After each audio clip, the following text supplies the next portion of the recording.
So today we're going to continue on with the analytical meditation. Last week we did this meditation about loving kindness for self, and this week we're going to do meditation on loving kindness for others. And it does seem to be, there's a lot of crazy out there right now, so it's a little hard to wrap your head around what to do with all the information that we're seeing on the news cycle. Um, when things like that start to happen, there are things that are out of your control. Um, you have to just come back to yourself and ground yourself in your own beliefs and try not to get too influenced. Um, and try not to let what what is happening out there, mm, move you around, like throw you off balance, is what I'm trying to say, because it can be a little bit disarming. Okay, so let's just start. If no one's got anything they want to share, let's just start by settling into a nice, comfortable seat. And there's a beautiful puppy over there. As soon as you sit down, it's time for the puppy to come and say hi to you. Oh, that is a very sweet puppy. Look at that. I know Shayla has a puppy as well there, and a kid. Okay, so if your pets are going to allow you to spend some time meditating, just and perhaps if your pet is really wanting to spend time with you, that maybe you have to put them in another room if they're going to allow that as well, because then they might start scratching at the door and things like that. But anyway, settle into your seat. If you're not sitting cross-legged, have both feet flat on the floor, about a hip's width apart. And then you'll feel with your feet on the floor, just feel into the floor. Allow your feet to kind of sink into the floor. And you may notice the weight of your feet on the floor, the texture, sensations, and just, feel the big toe mound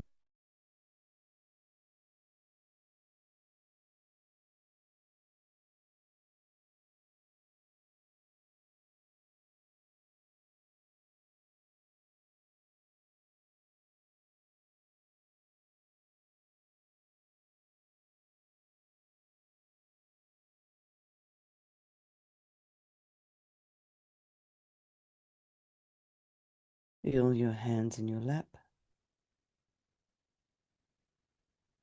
and feel the sensation of the weight of your pelvis in your chair. And align your shoulders with your hips and your ears with your shoulders. And just put a little bit of length in the back of the neck.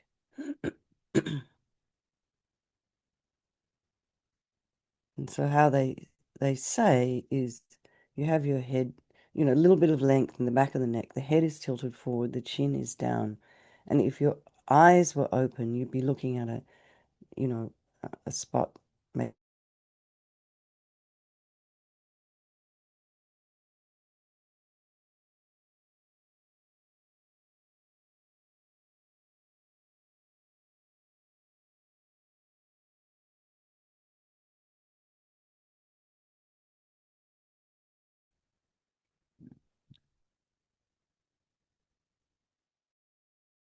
down.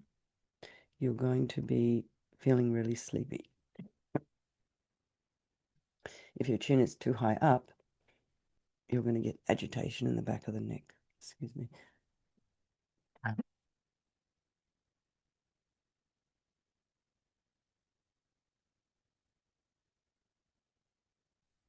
So now imagine your spine is this beautiful string of pearls of light. And this stretches from the base all the way up, through the crown of the head and beyond. And imagine you're lengthening your spine. And then go to the crown of the head and relax your scalp, and your forehead, and your eyes, the back of the eye, the nose, the cheeks, the mouth, the back of the tongue, the jaw, and the ears and the inner ears, and the back of the head. And allow your shoulders and shoulder blades just to drop. And relax the throat and the chest and the belly. And then relax your arms. See if you can release any tension in your hands and fingers. Relax your legs. Allow the legs, the weight of the legs to be released into the chair. And your feet. Release the weight, the pressure of the feet into the floor or into your chair, if that's where you have.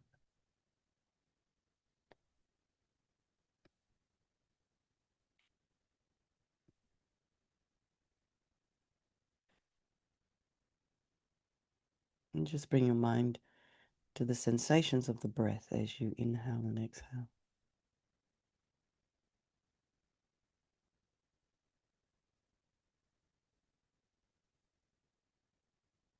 So notice the breath as you breathing in and out.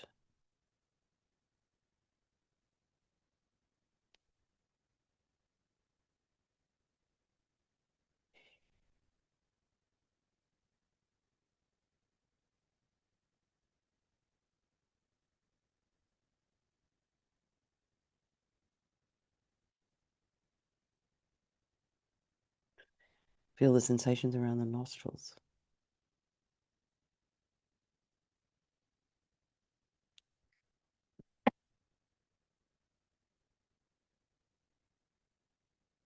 The chest cavity. And as you breathe in, just feel the expansion of the ribs and the lungs. And then as you exhale, it all comes in again. But this expansion is 360 degrees. It's not just you breathing into the front of the body. Breathe into the side and the back as well. Just imagine that. And then be aware of any distractions in your environment, sounds.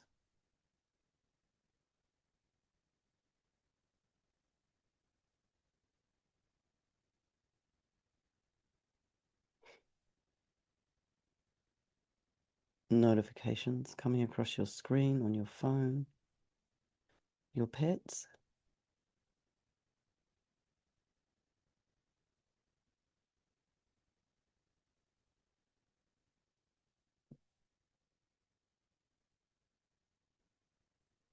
Smells. Maybe you feel the vibration of people walking around your home. Maybe you hear traffic outside. So just allow all of these potential distractions to be there, trying not to follow them with the mind.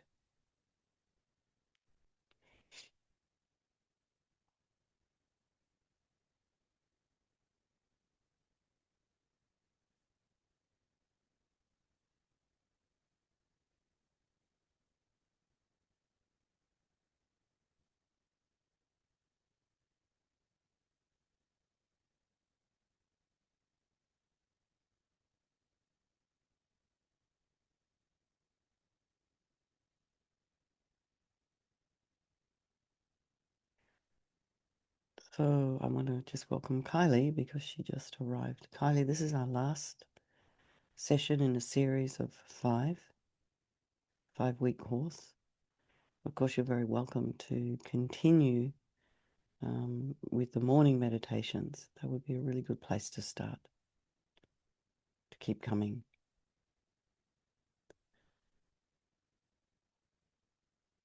So what we're going to do now is a little equanimity meditation. So bring to mind all the friends in your life, your loved ones, and just see their face. Because we'll come back to this meditation as well, but I just want to set it up for you. And then there's strangers, and then there's ones we don't like very much.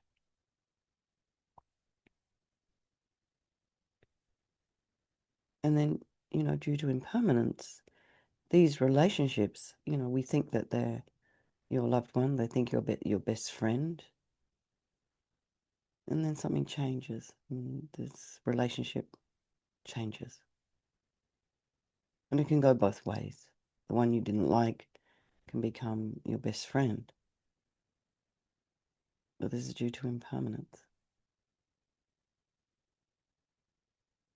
And no matter how you feel about any one particular person, any one particular time, they're all equal in that they want to be happy and they don't want to suffer. And they all have this extraordinary capacity for a Buddha mind. Well, it's really hard sometimes to imagine that, particularly with the people we don't like.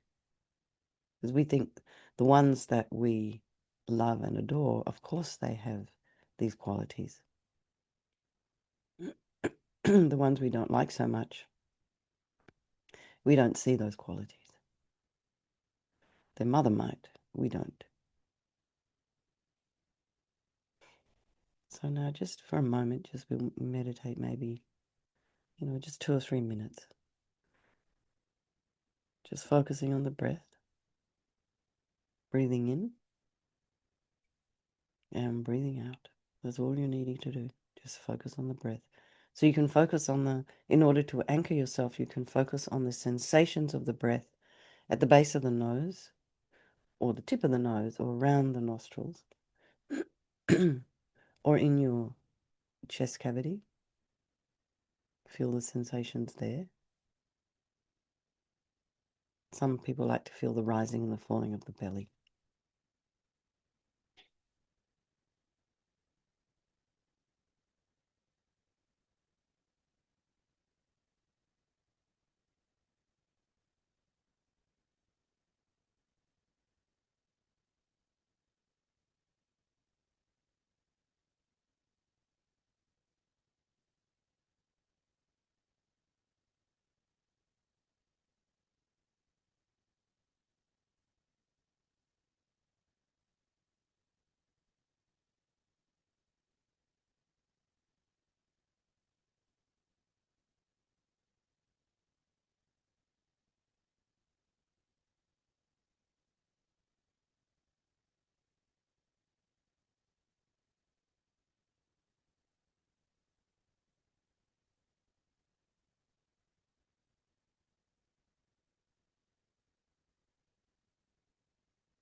So now this 9-round breathing meditation we did last week, I'll be opposite to you, but you take this top part of your finger, where the fingernail is, place it very gently on your left nostril, and you inhale through your right nostril. So this is a preliminary practice to help ground us. It's a preliminary practice to the more esoteric meditations in Tibetan Buddhism. But anyone can do this. This is also done, there's a similar practice like this called Nadi Shodhana in the Hindu yogic tradition as well. So breathing in through the right nostril, light, pause, and then exhale through the left, all of your unhealthy attachment and dissatisfaction energy. And breathing in light through the right, nice full breath. Breathe in light, pause, and exhale through the left, all of your dissatisfaction and attachment energy. And then one more time, breathing in light through the right, pause, exhale through the left, all of your unhealthy attachment energy. And change hands, breathing in through the left nostril now, light, pause, exhale through the right, all of your anger. Breathing in through the left, light,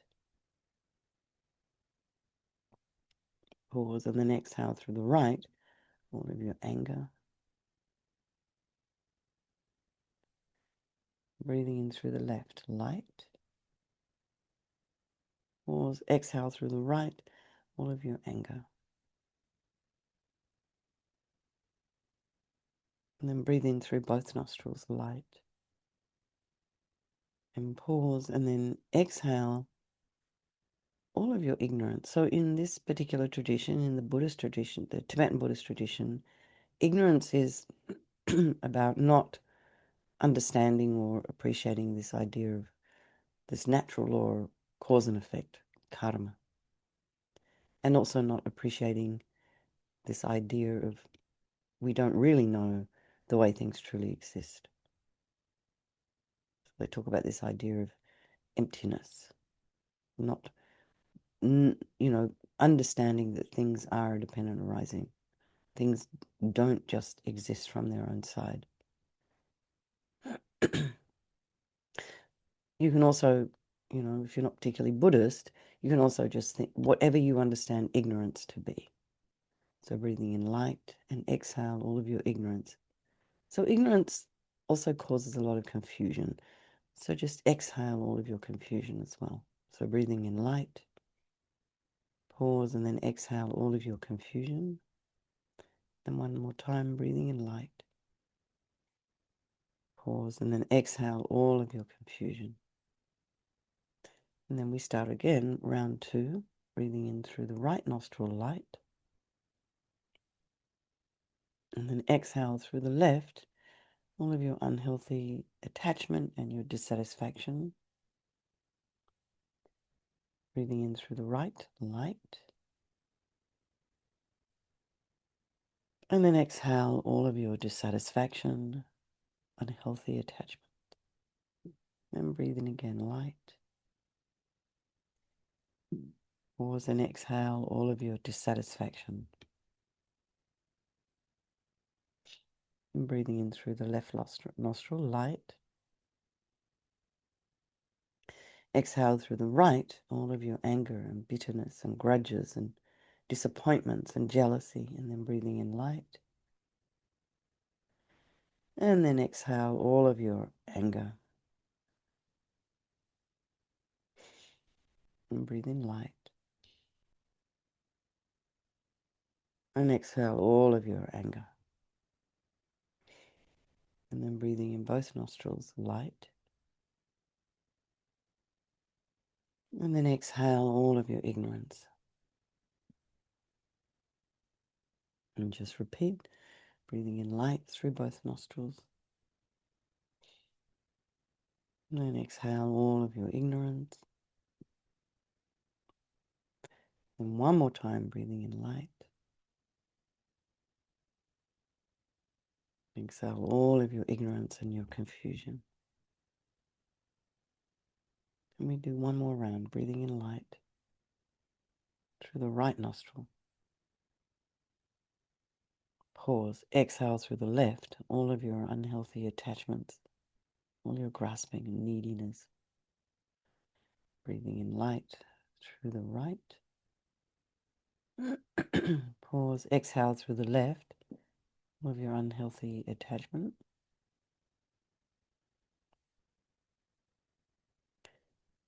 Breathing in light through the right. Exhale through the left, all of your unhealthy attachment, dissatisfaction. Then breathing in through the left nostril, light. Exhale through the right, all of your anger. Breathing in through the left, light. Exhaling through the right, all of your anger.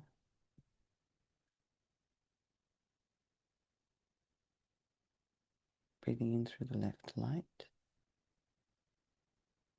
And exhaling through the right, all of your anger, bitterness, grudges. Now breathing in through both nostrils, light. And then exhale all of your ignorance. All the different kinds of ignorance that you can think of, just breathe it out. Breathe out all your confusion as well. Breathe in light. Breathe out all of your ignorance. I mean, you were ignorant of how to drive a car before someone taught you. So that's also, you can exhale all of that kind of feeling of not knowing. Breathe in light and exhale. And ignorance can also be, just believing things that are just simply not true.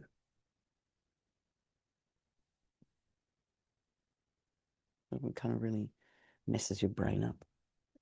Then just one more time, breathing in light through the right nostril. Exhale through the left, all your unhealthy attachment. Breathing in light through the right. Exhale through the left, all of your unhealthy attachment energy. Breathing in light through the right. And exhale all your unhealthy attachment. Breathing in light through the left. Pause. Exhale through the right, all of your anger.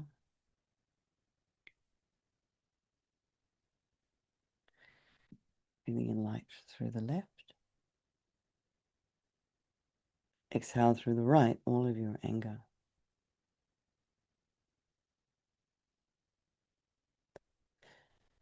Breathing in light through the left. Exhale through the right, all of your anger. Breathing in through both nostrils, light. And then exhale all of your ignorance.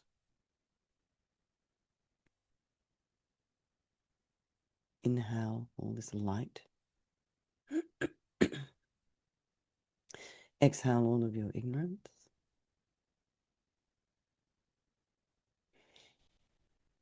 Inhale light.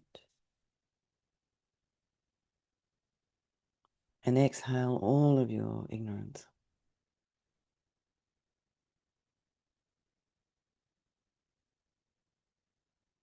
And really feel that you have cleaned the dust off the mirror of your wisdom. So we have at our core this very pure, clear mind. And it's layered with all these kind of anger and bitterness and grudges and confusion and attachment and grasping and feeling needy. All this is kind of unhelpful emotions. Kind of makes things a little cloudy for us. Underneath all that is this beautiful, clear mind. We just got to access it.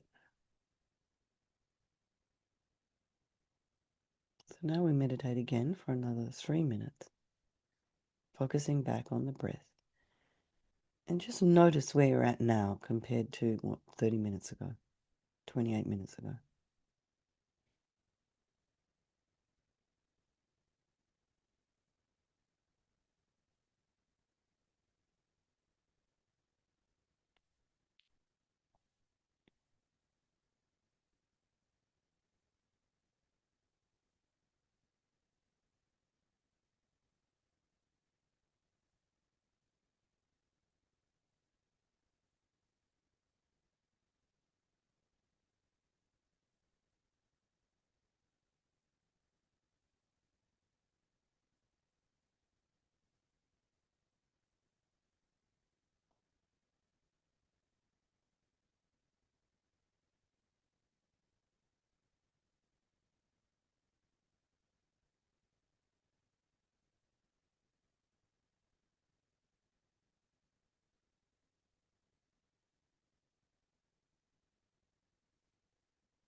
You can relax your concentration now and just talk a little bit about, mindfulness in nurturing, positive, wholesome qualities. So when you use analytical meditation, you place your attention on a chosen object. So we've been focusing our attention on our breath. We've done some visualization meditation. So analytical meditation, in this particular part of the course, we're thinking about loving kindness for our loved ones. And we examine that in an attempt to verify its validity or to, invoke an appropriate response. In this, for example, we would be responding to those people we love and care about with a really heartfelt quality of loving kindness, and to familiarize ourselves, our mind, with that quality of love through mindfulness, through analytical meditation.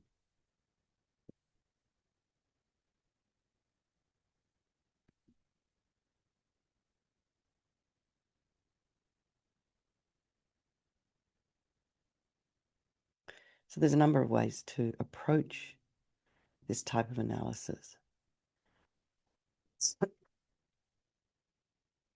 Excuse me, that may make use of our abilities of functional thinking. Remember, we did earlier in the course, remembering, imagining, reasoning. And we can sort of evaluate and give attention to different points in light of our own experiences. Perhaps you remember a passage or a poem.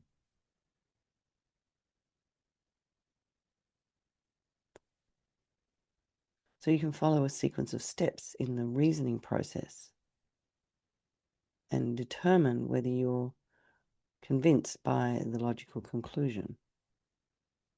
So that's one way of doing analysis. You can also repeat a guiding phrase or questions to ourselves and then examine the thoughts and memories and feelings that kind of are invoked.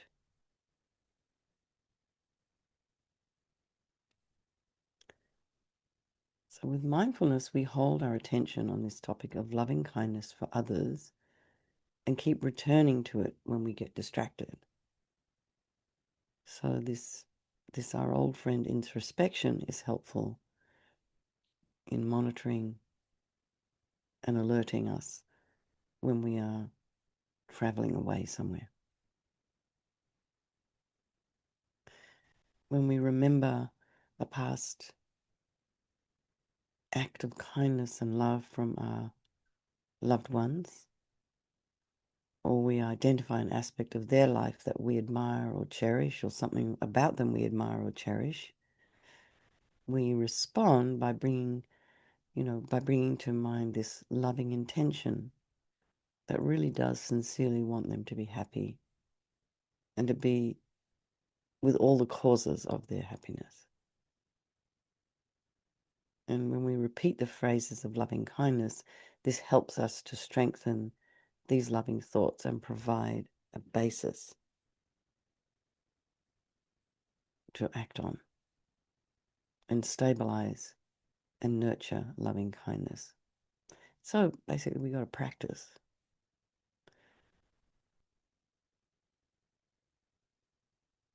Because, when we have attachment comes into the picture, our loving kindness is unstable. Because the minute someone does something you don't like, you see them differently.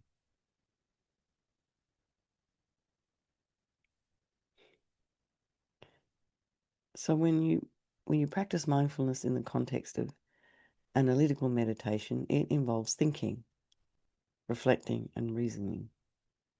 And it's not what is commonly presented these days when it comes to mindfulness training. So really, we're doing traditional analytical meditation here.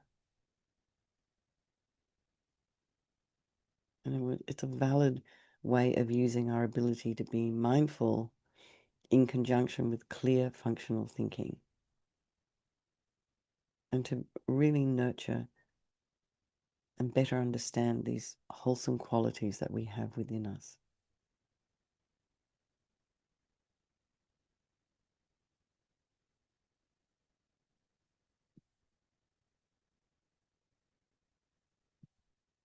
So we're going to go back and do the mindfulness on loving kindness for others. That was the first one we did,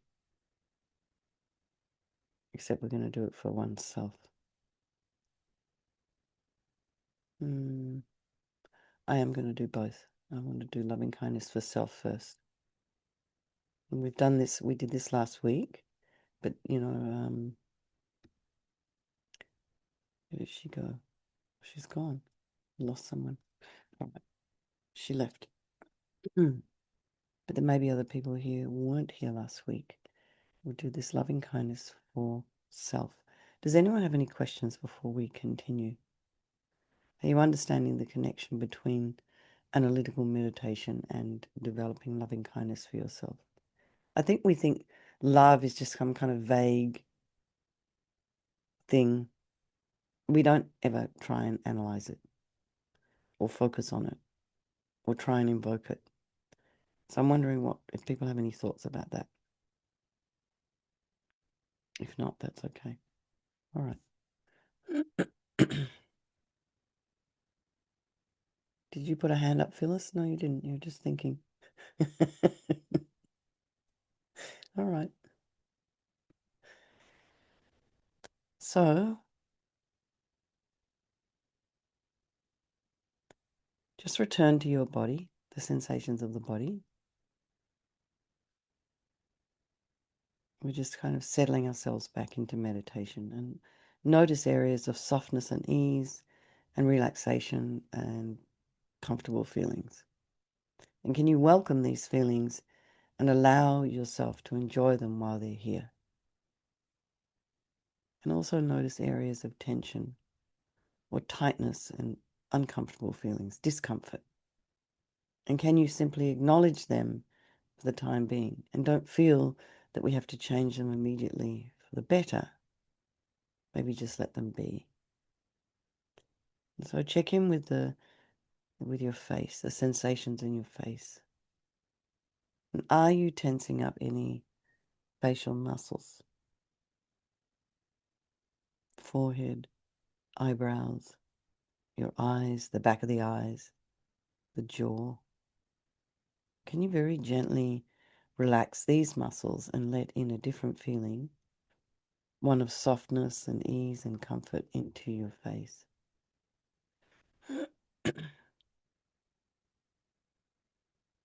Can you allow this softening and relaxation to spread on its own to the rest of your body and help your body to settle into meditation in its own time?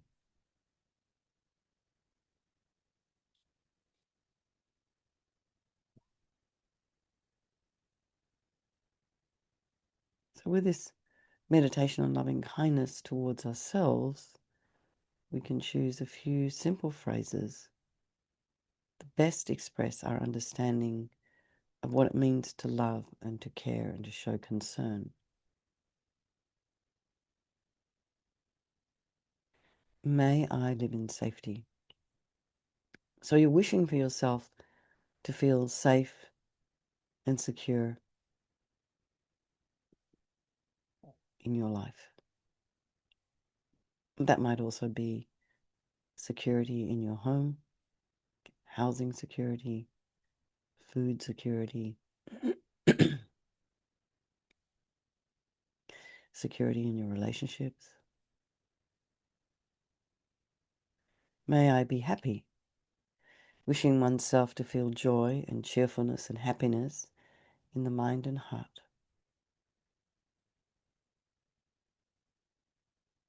May I be healthy, wishing oneself to enjoy physical health and well-being.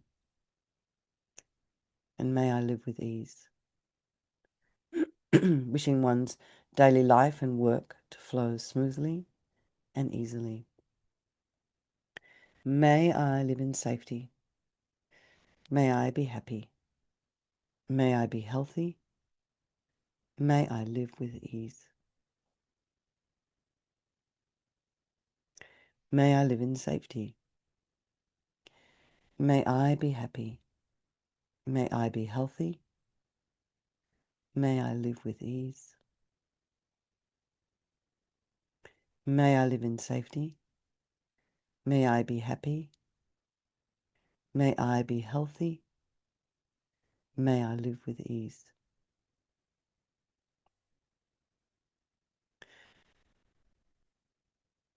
So you can repeat these phrases to yourself slowly and mindfully at your own pace, and stay connected to the intention behind the words and extend loving kindness towards yourself.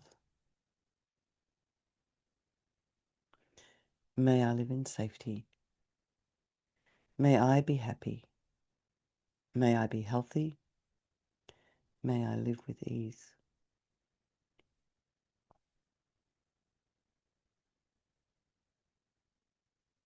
So keep coming back to the phrases also when you get distracted. You don't have to worry if you're not feeling particularly loving. You can just, towards yourself, you can just allow your heart plenty of time to respond in its own time, its own way. And just keep using the words to guide your heart towards loving kindness. May I live in safety. May I be happy.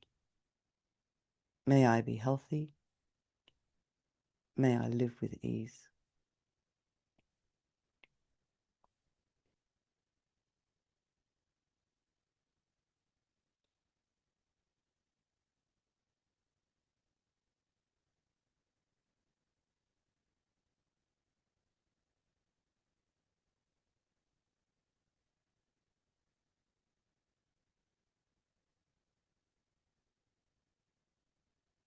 So occasionally a warm feeling of love and kindness might arise. So entwine this among the phrases and offer them back to yourself. May I live in safety.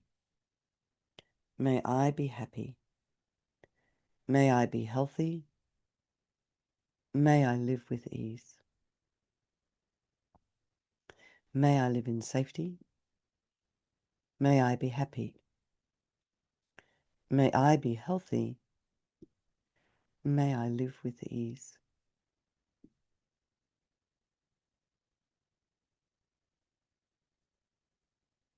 So when you're repeating these phrases in between, you can reflect on the basis that promote loving kindness towards yourself. But deep down, all of us want to be happy and don't want to suffer. And just for a moment, pause and think about this. Is it true for you? How does your wish to manifest happiness look in your life?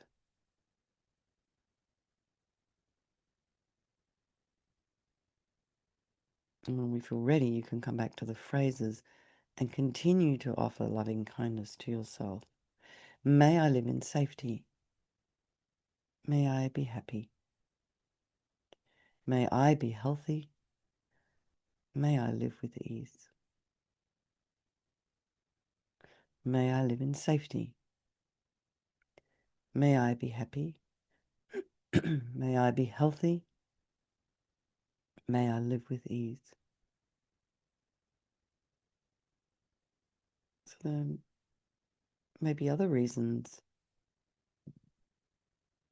to sort of invoke loving kindness for yourself. So you may see the goodness within yourself. You may remember past experiences of happiness and wish that to continue. And still others may see a yearning. You may have a yearning for love. May I live in safety. May I be happy. May I be healthy. May I live with ease. So you can just say those little words, the phrases, over and over in your mind, just for maybe another 5 or so minutes, 3 to 5 minutes. May I live in safety. May I be happy. May I be healthy. May I live with ease.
Everyone, you just relax.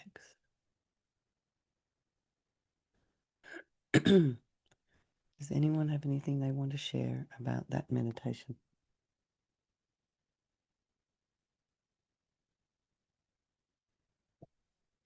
Anything at all?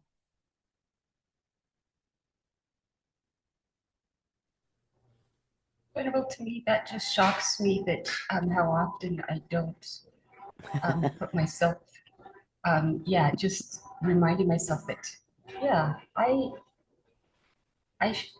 I'm allowed to feel safe. I'm allowed to, yeah. It's shocking Uh, that I don't put myself I think first like it's that. amazing because I know that, this group I have at the YMCA, they find the meditation we're going to do next far easier than this one. So people have a lot of difficulty with this. And of course, we want to be safe. Of course, we want to be happy. Of course, we want to be healthy. But somehow we got a message that we didn't deserve all that. And of course, not everybody thinks like that. But I think it's quite common. It's quite common to feel, "Oh, I shouldn't put myself first like that." But when you're traveling on a plane, they say, put the oxygen mask on your face first. And why? Because if you're traveling with a child and you collapse, then the child's not going to get taken care of. So, you have to, from that point of view, you have to be, I guess, a little bit practical. But if you're not taking care of yourself, then you are becoming a burden to other people as well. I mean, do you know what I mean? In a way, so you have to kind of be a little bit ruthless with yourself and go like, I do deserve to be safe. I do deserve to be happy. I do deserve, um, you know, to have an easeful life. Anyone else? So don't be shocked. It's not, it's not unusual. Yeah. Anybody else have anything, something similar to that? I know it's very common, so probably everyone here does experience that to a certain extent. Okay, let's move on.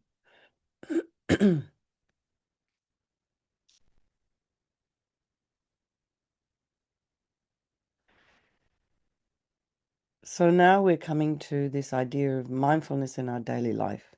So, um,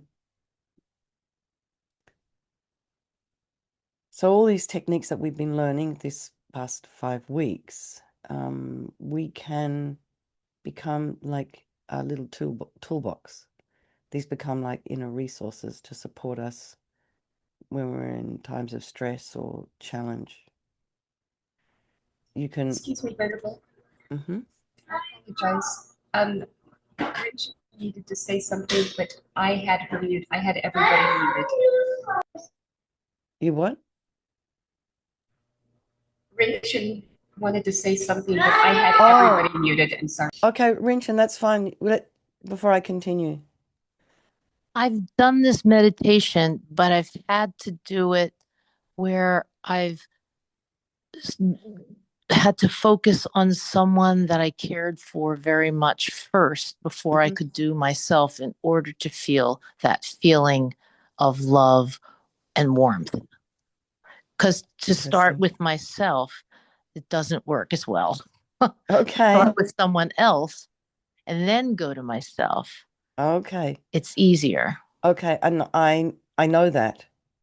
And what I find really curious is that in this particular course, they've done it the other way around. So I find that really curious. But I have also had exactly the same experience. So you're not alone. Probably everybody else here in this Zoom chat has that experience too. So anyway, thank you for mentioning that. Anybody else? Are they all can they all unmute themselves? They can. Okay. Well, we'll keep going.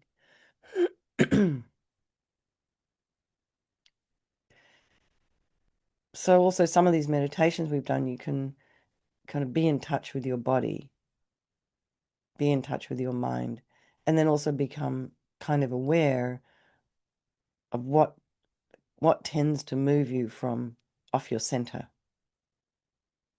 What conditions will affect you? Some people don't like being damp. Some people don't like being hot.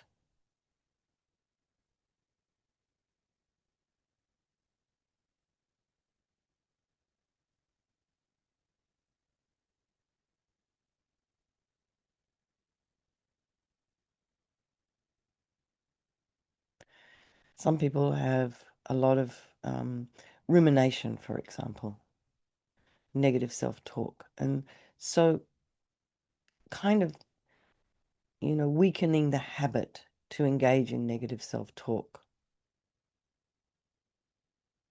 And then maybe reinforcing favorable self-talk. We can get quite simply a sense of greater ease and happiness and contentment in our life. I mean, we just have to start with ourselves.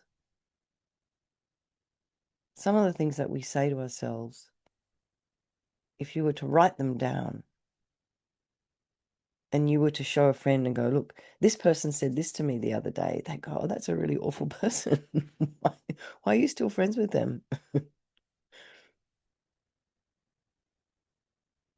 So I think sometimes I think we're unnecessarily hard on ourselves. And the thing is, we have to catch the moment and go, wait, hang on a second, can stop that.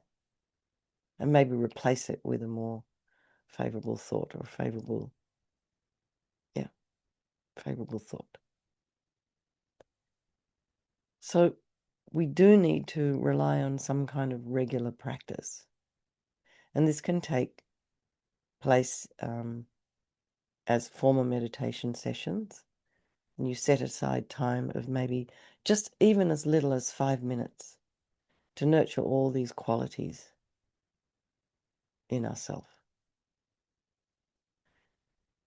And the regularity of your practice enhances your familiarity with all these positive, thoughts, all these positive things that support your life. And that strengthens, it's a feedback loop, strengthens your mindfulness. But if you don't have time for that, it's also really important to notice that any kind of practice, even a regular practice, is helpful. You can also join a meditation group. You can revisit the audio of this course because it'll be on YouTube. You can consult with maybe an experienced practitioner or a teacher, or attend a meditation retreat.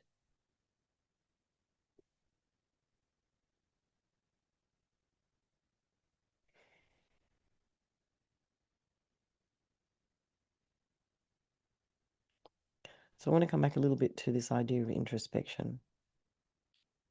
It is really just another word maybe for awareness in this context. So it's really good when you start to become aware of what's going on in your mind, because then you can do something about it. It will, your introspection will alert you to the presence of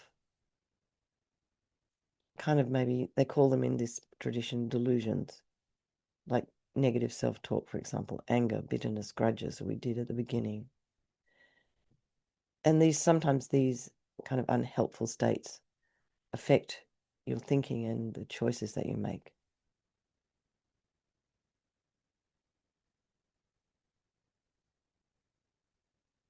And your introspection can kind of guard you from creating harmful actions influenced by maybe unwholesome thoughts, dysfunctional, reactive habits, dysfunctional thought patterns. But sometimes we're not even aware that we have them. And it's really, your really good friend is the one that helps you work through that. Maybe a good therapist as well. And I guess this is why Lama Yeshe wrote his book, Becoming Your Own Therapist. We can become our own therapist. It takes a lot of work. We have to do the work.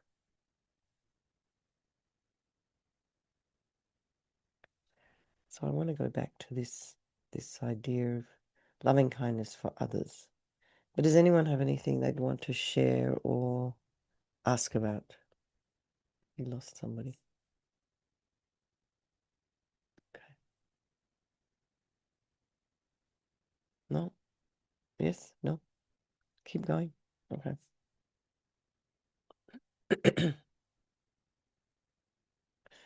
So again, go back to your body. Just feel the sensations of the body. Allow your spine to be in a natural and comfortable position, aligning your shoulders with your hips. And rest your hands and arms on a physical support. Allow your shoulders to be relaxed.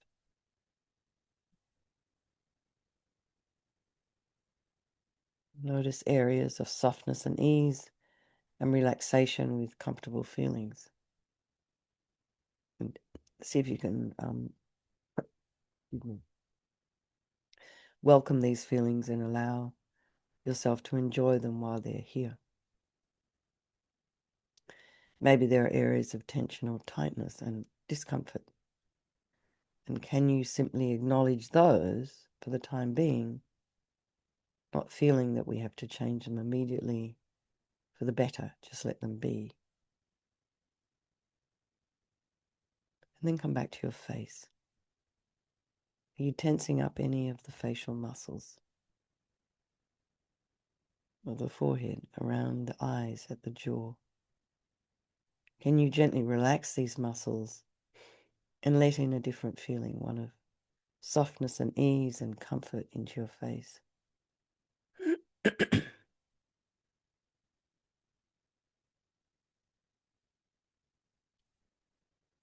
And can you allow this softening and relaxing to spread on its own to the rest of the body, helping your body to settle into meditation again in its own time?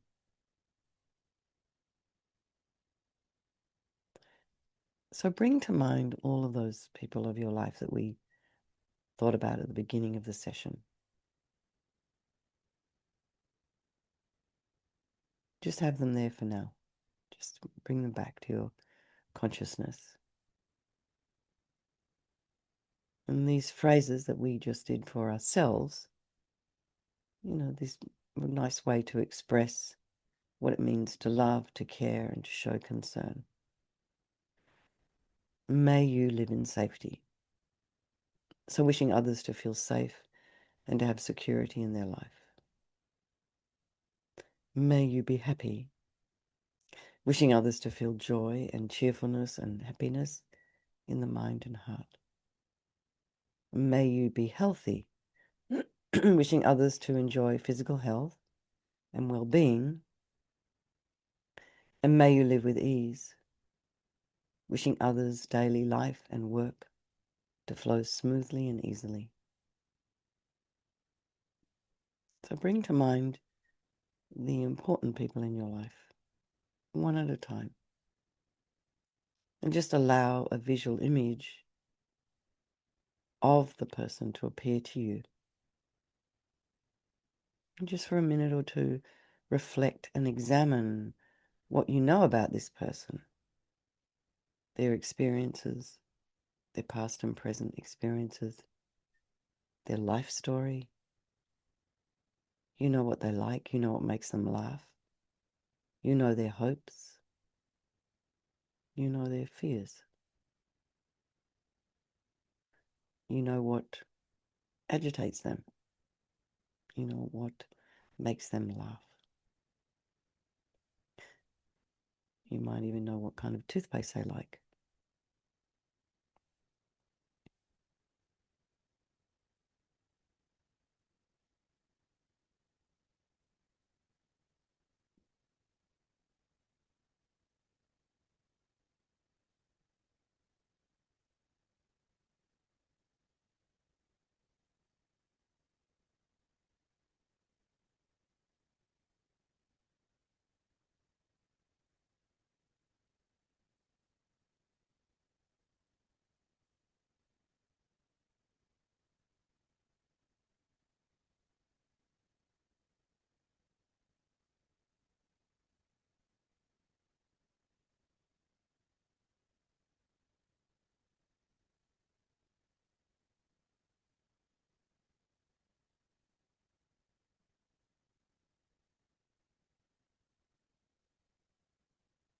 So now reflect on the basis for extending loving kindness and concern towards them, loving concern.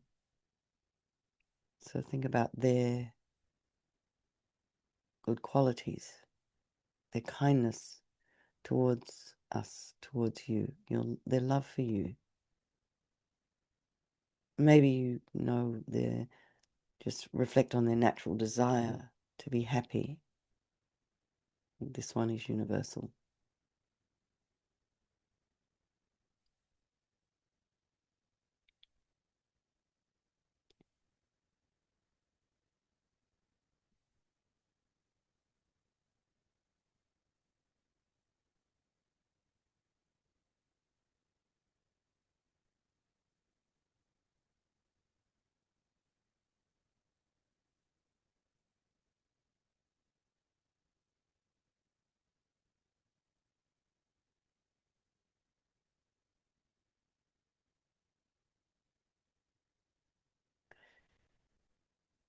So then follow that with these phrases of loving kindness and repeat them slowly and mindfully at your own pace to express your love and appreciation for these people. I'll just say them to remind you. May you live in safety. May you be happy. May you be healthy. May you live with ease. May you live in safety. May you be happy. May you be healthy. May you live with ease. May you live in safety. May you be happy. May you be healthy. May you live with ease.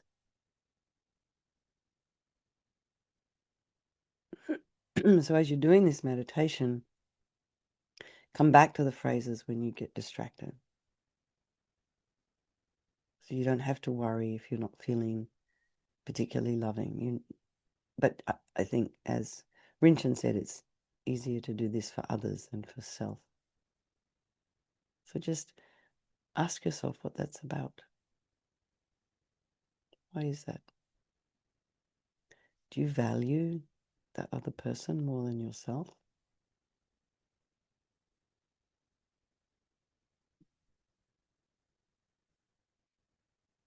I mean, that we hear that in the teachings, or this is what you do as a bodhisattva. But bodhisattvas have to have enormous confidence in themselves. And it's not a dysfunctional, narcissistic love that they have for themselves.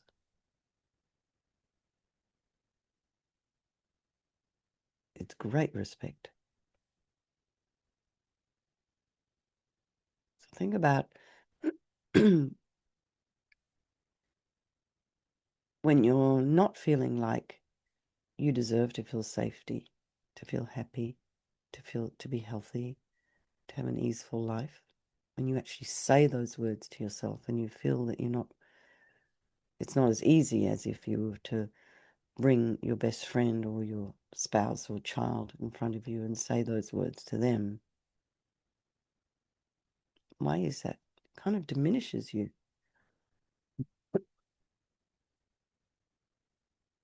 Excuse me.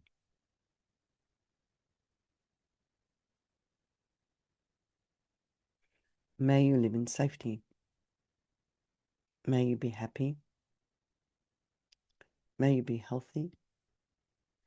May you live with ease. And so when on occasions nice warm feelings of love and kindness arise, you can entwine them among the phrases and offer them back to yourself.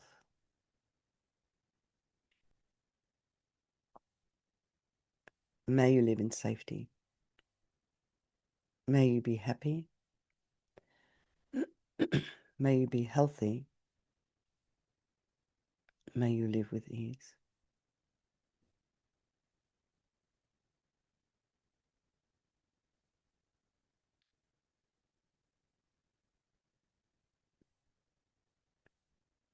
So in this meditation, you can switch to other loved ones at your own pace.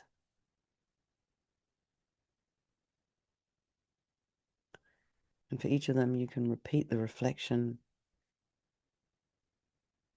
the basis for, why you want to extend loving kindness to them. And then rely on the phrases to extend that loving kindness. May you live in safety. May you be happy. May you be healthy. May you live with ease. So let's just do this for maybe another few minutes. Let you do this in your own time.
everybody just relax.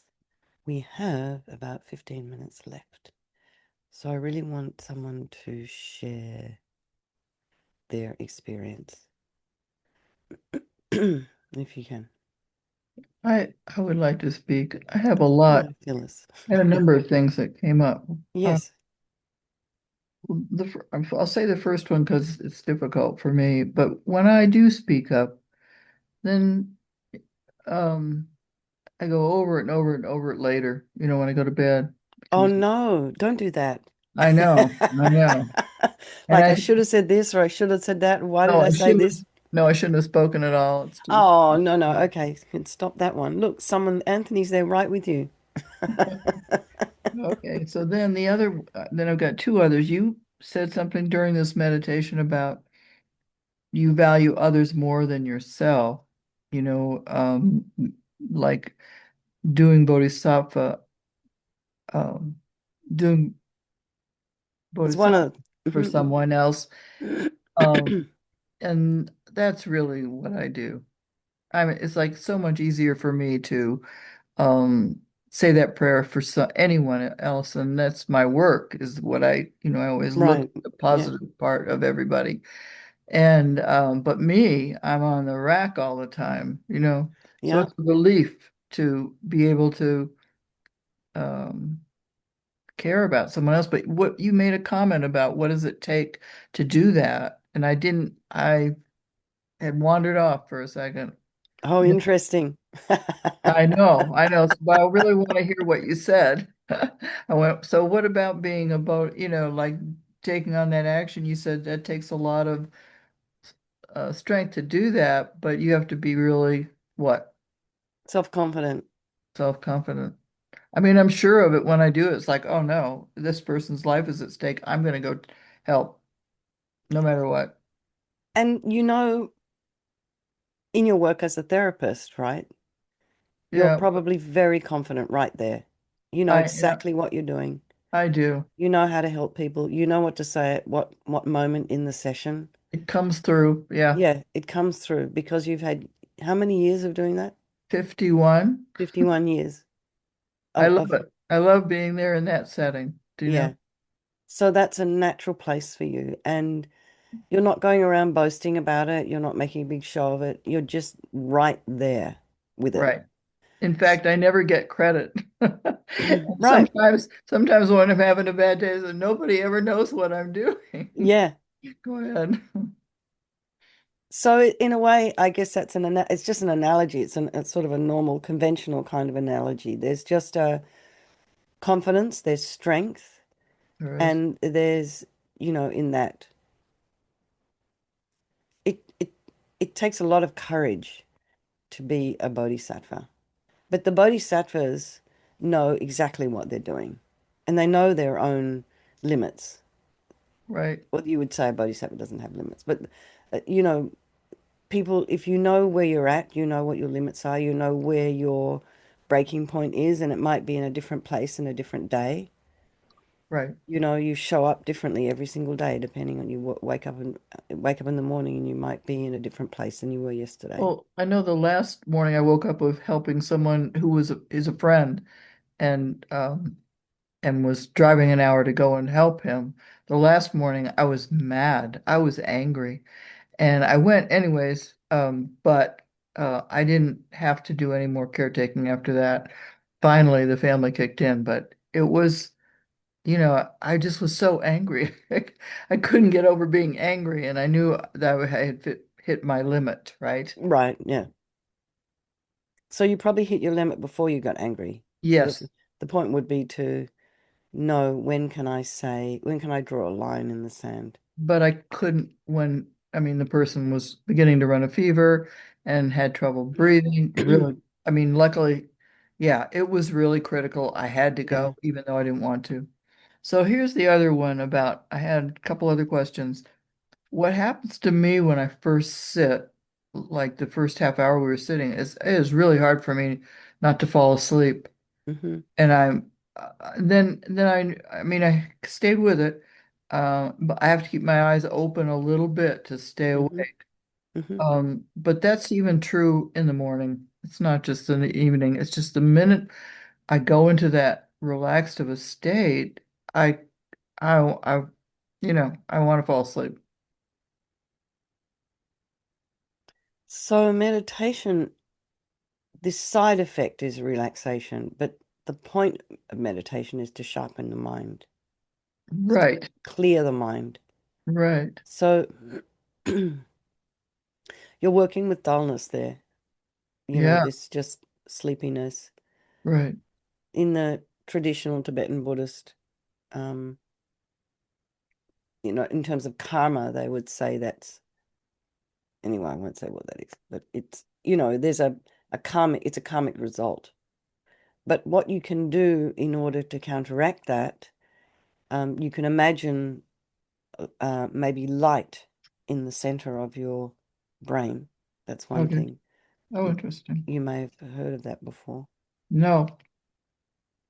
So imagine light in the center of the brain. You can also, Geshe Dakpa here in San Francisco would say, just if you keep falling asleep, just go and wash your face, splash water on your face, Yeah, come water back, helps.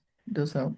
and don't meditate for too long. Like 3 minutes Yeah. is enough, and then get up and walk around, and then come back.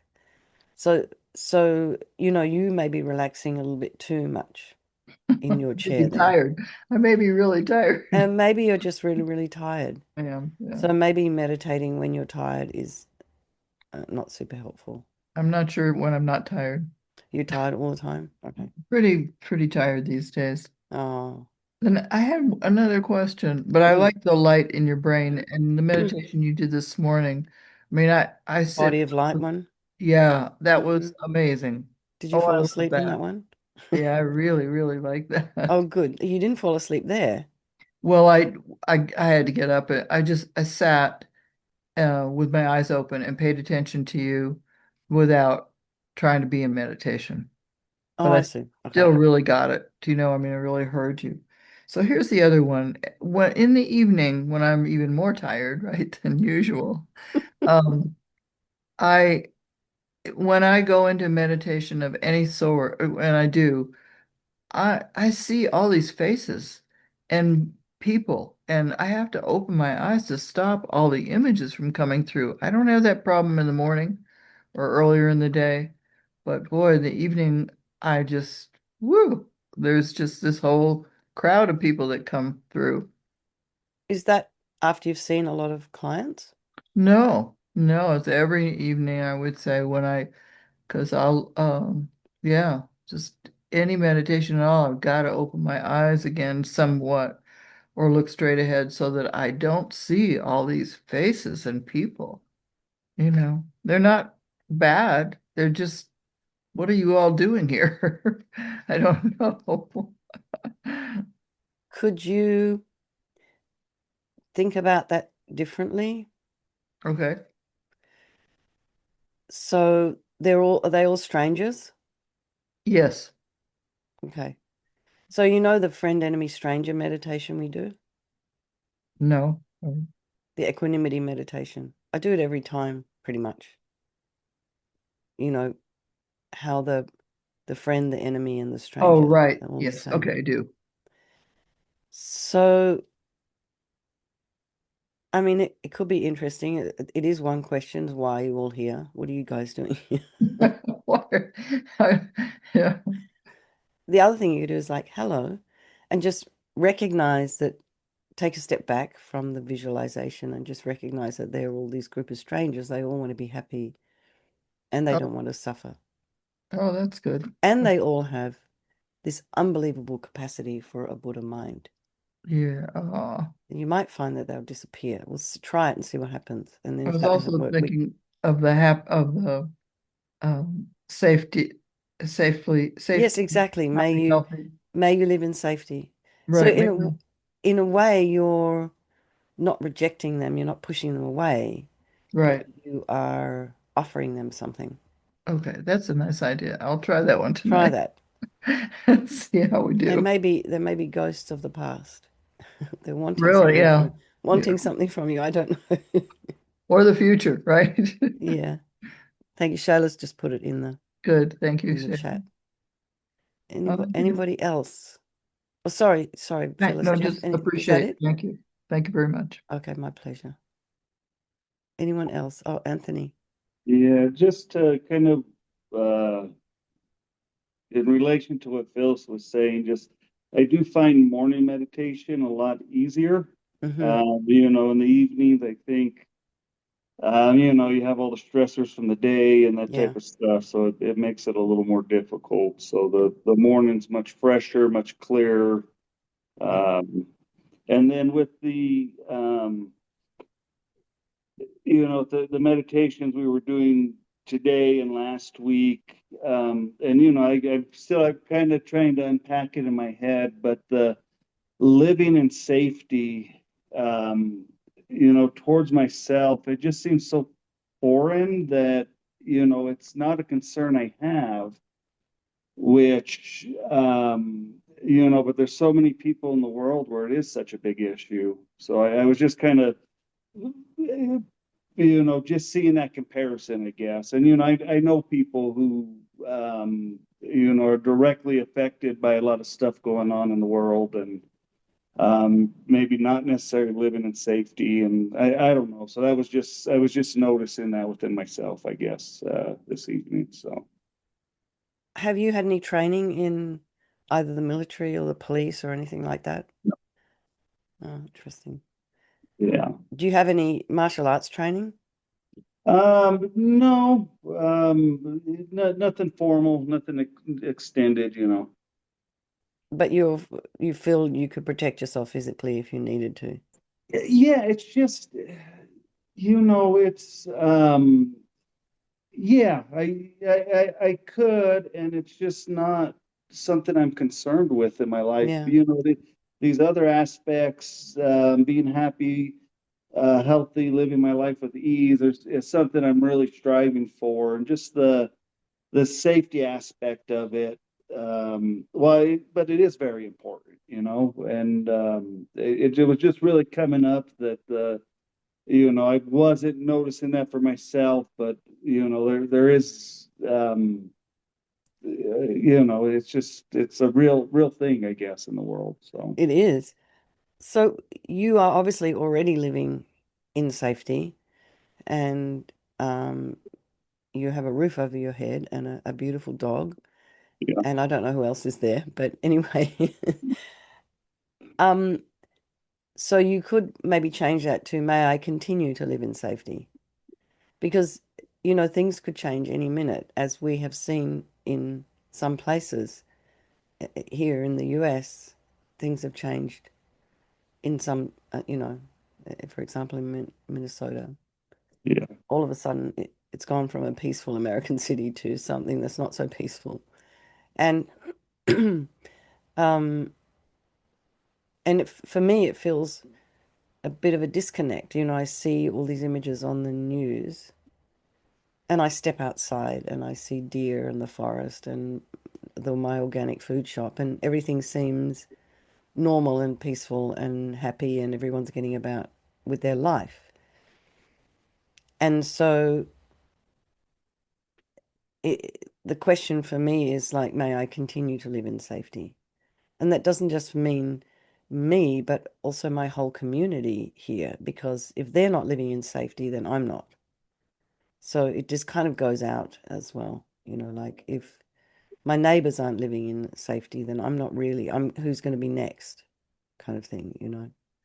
yeah. And that's kind of what was coming up for me. It's Right. is there more we can do? Is there because it's really not that far. It might It seem like it, but it's really not. it isn't. It's like paper thin in a way, it feels.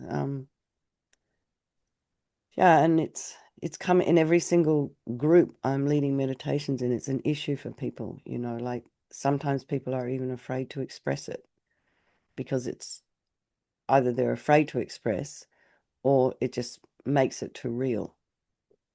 I prefer just to go back to the treadmill or the swimming pool or whatever, or, you know, or my organic store. But yeah, safety is kind of an issue for a lot of people right now. So when I was doing that, and when I did it with my children in mind, I Uh-huh. actually extended, may you live in safety, free from accidents, trauma, and evil, That's because great. I'm always worried that there will be a car accident, or that someone will pull a gun on one of my kids, because they all live in cities, and so I extended it, um, That's when I did it fantastic. for others. You can do that as well. I mean, be as creative as you want with those phrases. Absolutely. And I think, I mean, I'm not a parent, but I imagine that you would be wearing your heart outside of your shirt pretty much most of the time. Is that true, you parents? Well, I have one in Oakland, one in Boston, and then one in Columbus, Ohio. And granted, they seem safe-ish, but you just never know, because anything can happen at any time. I know. And I mean, I'm in a very safe part of the world here, but things could change in a moment. And I'm very aware of that because we're in a high fire risk area. So there's that. But, you know, people don't bother to come up and rob houses up here because the roads are too difficult. So there's that as well. They can't be For bothered. me, as a retired police officer, my safety was never ever an issue. It was always um, death threats, and you know, That's if safety you're though, right? no against me, so Oh, I against was you. always getting death threats, and when I'm 5'2", so if somebody's going to attack, of course they're going to go through, the smaller one instead of going through the 6 foot tall guy. The 5'2" gal, they're going to go straight through. So yeah, so for me, safety was so. For me to hear, "May you live in safety," to me that was just shocking to hear, because I don't think I've ever allowed that safety, because of my job was to run into houses and run into home invasions and stuff like that. And so for yeah, that's why I think it was shocking to me, was that, oh, hey, I can, that's not my job anymore. I can live in safety. I can, so I think for me, that's why it was such a shock, um, to yeah, it was kind of like a realization of, huh, yeah, I can, and I'm allowed. So That's kind of cool. because as a first responder, you're always putting yourself in the first line of danger. Always, But always, you are yeah, protected by your training and by your fellow. You never go anywhere by yourself, right? So you have the and it protection of, happens, yeah, it happens, yeah. So you have the protection of the organization that you work for, the police force. yeah. Sometimes, And yeah, sometimes you're yeah, alone. So, yeah. sometimes you don't. But you were putting other people's safety before yours. So you were just kind of running in there. But you have a bunch of, anyway, it's interesting. So, I mean, it should be something that every first responder thinks of before they walk out the door. May I live in safety, and may I come home today to my family. That should be, it is a prayer that we say, yeah, yeah, may I because come home, yeah. may I come home. It's kind of the same. May I live in safety. May I come home. It's also what you're saying is very similar to what Anthony was expressing. He was a bit, Anthony, when you were saying you were a little bit, couldn't quite relate to may I live in safety. It's a sort of a similar thing. And when I first heard it, also to myself, I felt the same. Huh? I live in safety, but I'm already safe. But it could change tomorrow. May not be safe. Yeah. You guys, I'm 3 minutes in past the half hour, and I'm really wanting to continue this conversation. So I'm so sorry we have to finish because I have to eat before the next class, which is in 25 minutes now. So I'm going to end here, and I want to thank you for your participation. Shayla, thank you for hosting, and thank you for all your sharing all your bits and pieces. I really appreciate it. And I want to send you lots of love, and I hope we can do this again. And I might see if Venerable Dunda would be open to any more kind of discussion, kind of group type stuff. If anyone's interested in doing something like that, if you see it, come along. And I think I would like to suggest registration so we can keep in touch with people who turn up to these things.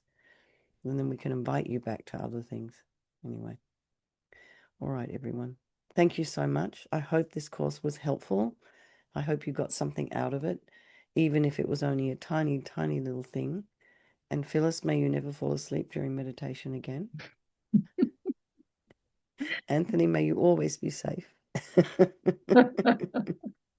Shayla, may you always be safe. Rinchen, may you and your children always be safe. Alice, Eve, Stephen, and Nim and Deb. All right. Lots of love, you guys. I will Thank you see you so next time. much. Okay. Thank you. All Good right. night. Bye-bye. Bye-bye. Thank